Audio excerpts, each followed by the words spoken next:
everybody. My name is Taylor Miller, and this semester I interned with the Jamaica Plain Neighborhood Development Corporation. Up. And, okay. So I'm going to start off my story by painting a little picture. So on one Thursday afternoon, I was lying down on my stomach in my cubicle, writing the same sentence over and over again on poster paper. In an hour, I would have to start preparing for the State of Our Neighborhood, which was an event, a community event, that the Jamaica Plain Neighborhood Development Corporation was helping to plan. Hearing the frantic squeak of my Sharpie on the paper, a nearby employee emerged from her cubicle and asked me if I needed any help. And I told her no, I was good, but I thanked her for her offer anyways. The truth was that I was very swamped by the flurry of tasks that I have to cross off my to-do list before 4 p.m.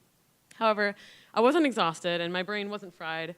I was actually quite energized, and some of that energy I attribute to the coffee I chugged just moments earlier, but a lot of the energy came from the fact that I was about to participate in an event that I helped plan that was completely new from what it was previously. Jamaica Plain Neighborhood Development Corporation and the other planning organizations wanted this event to be different and better than the years before it. The event was a community conversation between Jamaica Plain residents and local elected officials. However, every year, most of the attendees felt a little disappointed that elected officials simply showed up and gave their stump speech and then left, never really addressing any of the community's concerns. This year, the organizations knew that if they wanted the event to be better, it had to be different. So they organized an artistic ritual that fostered understanding of the community's concerns while also building community solidarity. Arts, ritual, solidarity, it was pretty clear that this event was going to be different from the housing policy question and answer session it usually was. When I heard that we were going to change the whole nature of the event, I saw that it was going to be a very tall order and very intimidating to me.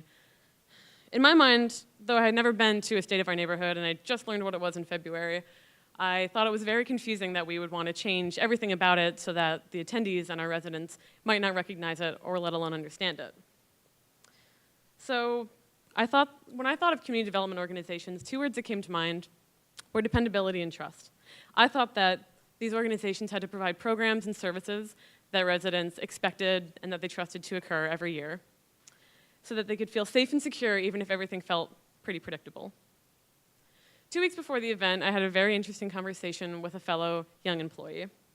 They told me their perspective of their perfect vision for a community development organization. They said that it had healthy employee turnover and that it continuously experimented with new, sometimes radical ideas. They said that it was important for organizations to recognize that communities were dynamic. You can't just write a new date on top of the yearly program agenda and expect to just roll with it for the whole year. And I think we all agree that the political climate of 2017 can support that. What this person told me was that when communities change, organizations have to follow those changes and they need to address their new needs. Even though this was just a conversation about one 3-hour event and just various community organizations, I started to see many parallels with my own life. I like having a plan laid out in front of me before I do anything, and I like it so much that I plan these plans extremely early. I get married to the idea, and then I have a lot of difficulty when those plans hit snags. After this conversation, I saw the importance of planning this new structure for the State of Our Neighborhood, but I also saw the importance of putting away your pen and paper sometimes, pushing aside your old plan, if only just for a minute, and if only just to daydream. For the rest of the semester, I said many more yeses and many more why nots. In the process, I met wonderful new people, and I made plans that I otherwise would not have let myself make. As for State of Our Neighborhood, the turnout was a little lower than we thought it was going to be, and the transitions were clunky at times.